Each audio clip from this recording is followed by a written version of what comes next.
আসসালামু আলাইকুম। বাংলাদেশের কি বলা হয় যে স্বাধীনতার পর থেকে বা আমরা যারা ইসলামপ্রিয় মানুষ আছি কম বেশি হয়তো ইসলামকে খুব বেশি প্র্যাকটিস করা হয় না, বাট আমরা ওয়াজ মাহফিল শুনি। তো ওয়াজ মাহফিলের এই দীর্ঘ যাত্রায় যিনি সারা বাংলাদেশের মানুষকে দলীয় বা রাজনৈতিক পরিচয়ের বাহিরেও মানুষের অন্তরে জায়গা করে নিয়েছেন, তাদের মধ্যে অন্যতম হচ্ছেন মাওলানা দেলোয়ার হোসেন সাঈদী মরহুম। তো তার বিরুদ্ধে যুদ্ধাপরাধের ট্যাগ ছিল। পরবর্তী সময়ে আমরা বিভিন্ন প্রতিবেদনে দেখছিও যে এই ট্যাগগুলো অনেকগুলাই ছিল রোশানলে পড়া রাজনীতির কারণে। আবার কেউ কেউ বলছেন সত্যি। যাই হোক, আমরা সাঈদী সাহেবের ওই দিকে যাচ্ছি না। তবে তার একটা ওয়াজের বেশ কিছু অংশ আবার নতুন করে ভাইরাল। এখন ভাইরাল এই অংশটা শেখ হাসিনার জন্য বা আওয়ামী লীগের জন্য এই মুহূর্তে প্রযোজ্য হলেও অতীতে এটা কিন্তু বিএনপির জন্য প্রযোজ্য ছিল, জামাতের জন্য ছিল, ভবিষ্যতে যারা এই কাজগুলো করবেন তাদের জন্য কিন্তু প্রযোজ্য হবে। কারণ একজন স্বৈরাচার তো সবসময় থাকে না, তার পরিবর্তে নতুন স্বৈরাচারদের আনাগোনাও কিন্তু ঘটে। ইতিমধ্যে বিভিন্ন জায়গায় কিন্তু এগুলা দেখাও যাচ্ছে। শুধুমাত্র এটা শেখ হাসিনার সাথে মিলছে বিষয়টা তা না, ভবিষ্যতে অনেকের সাথে মিলবে, অতীতেও কিন্তু মিলছে। এবার আপাতত হট টপিকে আছে বাংলাদেশ আওয়ামী লীগ এবং শেখ হাসিনা। 2 মিনিটের একটা ভিডিও যেটা সাঈদী হুজুরের ভাইরাল হয়েছে, তার খুবই গুরুত্বপূর্ণ একটা বক্তব্য ছিল। কত স্বৈরাচার আমরা দেখলাম, কত অহংকারী দেখলাম, যাদের ইশারায় লক্ষ কোটি মানুষ উঠত আর বসত।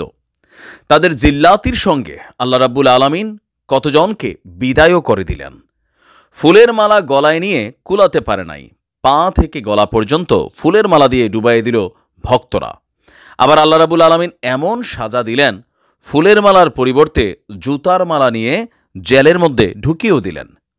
অহংকারী আর স্বৈরাচার যারা হয়ে যায়, আল্লাহ পাক এভাবেই তাদের দৃষ্টান্ত দেখিয়ে দেন। অথচ কত দেখলাম 9 বছরের রাজা 10 বছরের সাজা। পৃথিবীর বুকে যারা অহংকার করে, যারা স্বৈরাচার হয়ে আল্লাহর আইনকে বৃদ্ধাঙ্গুলি প্রদর্শন করে, আল্লাহ পাক তাদের জমিনেও দেখান।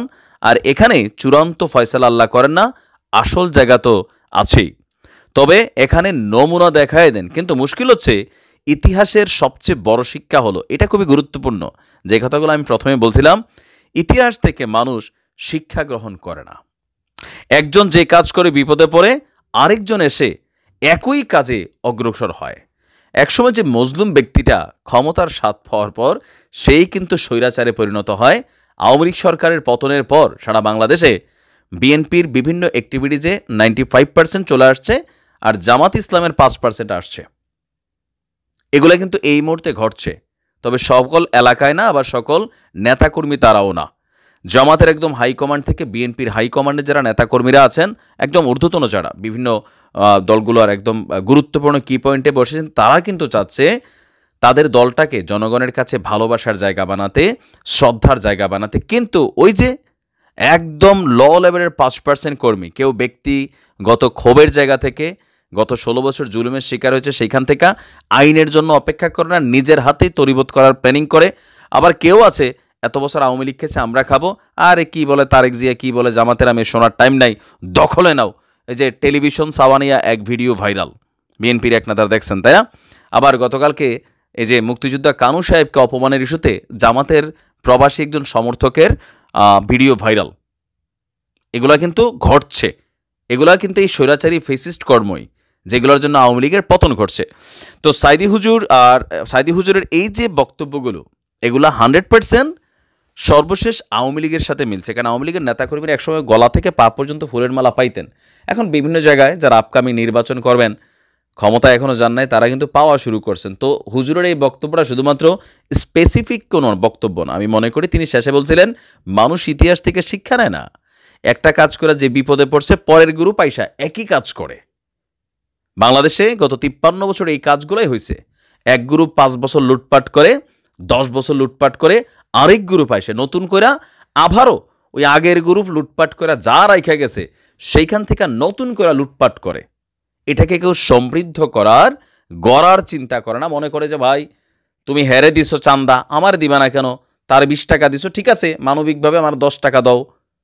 চান্দাবাজি কিন্তু হচ্ছে। কিছু কিছু জায়গায় পজিটিভ পরিবর্তন হয়েছে, এখনও অধিকাংশ জায়গায় এই নেগেটিভ পরিবর্তন আছে।